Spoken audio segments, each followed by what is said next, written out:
prese perché non mi faceva dire Pollex, Taxus, veniva fuori una roba stranissima alla romana. Questo rappresenta la spada, ad inferi, a giura, spada sguainata.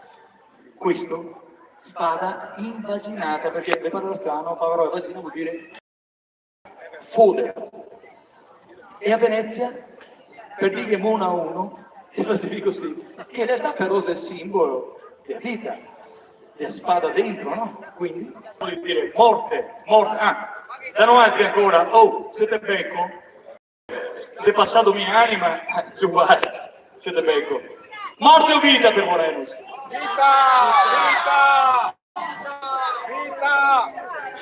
Ora sappiate che se Morenus era il beniamino del pubblico e sempre che avesse combattuto in maniera corretta, il pubblico non le veniva mai male, mai. Però devo mostrarvi come che succede, no?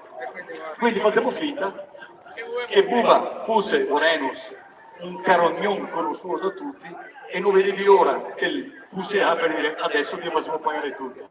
Va bene? Morenus, il pubblico ha deciso morte. Cosa succedeva? Veniva a portare dentro un corteo di bronzo, quindi sacro. Si chiamava Tintorium, i fonti che si scritte tutte, non so che li si inventava, no, a parte che miseria lo so, ma si scritte, chissà perché che tira fuori la storia, strano. Si godava al gladiatore vincitore, il quale che opporgeva al gladiatore sconfitto, che si metteva sua fossetta sovraclaveare qua, che te va direttamente sul mediastino dopo 8 centimetri. Adesso non voglio fare l'americano, stare a casa, che so che io voglio dire il microonde. Quindi, e il vincitore aiutava il fratello sconfitto a morire.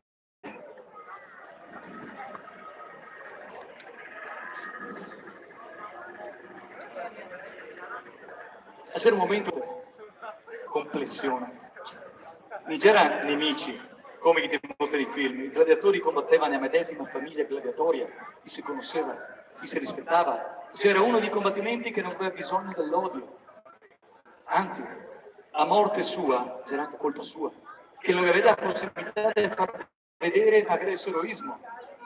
E il compito c'era tutti due. E ne abituare alla sconfitta a far vedere alle persone quanto coraggiosi che si c'era. Se moriva uno, lui poi cagava l'estate, quindi c'era una macchia che cadeva anche su lui. E questo ben prima dei samurai che si facesse per la fare 2000 anni prima dei samurai. I nostri nonni riuscivano come gradite ostie pubbliche, ostie, porta, e sa questo divise che significa un passaggio, una forma di sacrificio, gradite ostie pubbliche. E decideva di sacrificarsi rinunciando alla cittadinanza romana che era più sacra, per una cosa che credeva, è la disposizione della patria, del popolo e di emancipazione, che non è come chi nega dito, schiavi e basta, però Buba credo che sia ancora vivo, vero? Un bel applauso. Grande Marcus, organizzatore anche della Ise Veneto, come che Savì, fra gli organizzatori, e in quest'anno sarà il Secutor che ha fatto il suo primo combattimento ad Aquileia. Bravo Marcus, Buba che è un veterano come che potete vedere dal Toma, che ha fatto ormai quanti combattimenti che nessuno ha fatto. 160, quindi siamo ben oltre. Bravissimi signori, dai che passiamo presto, abbiamo valori. Dentro su, subito senza di niente rissuri, 30 secondi di scambio, dove sei stato? Sì, sì. Un scambietto, coltello e tabarro. Abbiamo uno stradiotto contro un gran sopporto, un stiletto. Questo è un... Hai visto il disarmo del mantello utilizzando lo stiletto? Un problema, perché te lo disarmi ma te si infiglia dentro.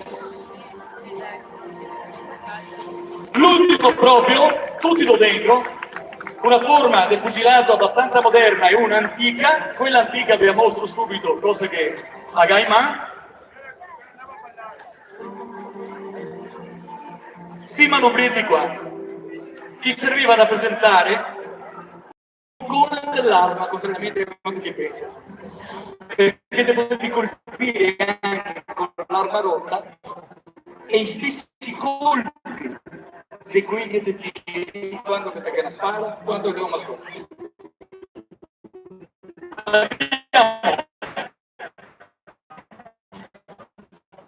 San Marco, che mi scuso perché abbiamo tenuto un pochettino lunghi, ma ho voglia di dire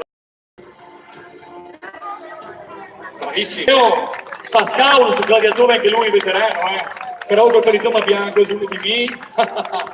Nero, Sechene, veterano anche lui, che sei Murmillo, anche lui col perizoma, anche lui bianco, sapevo. Signori, vi ringrazio, mi scuso con San Marco se vi ho fatto aspettare troppo, e tutti qua ragazzi che siete bravissimi.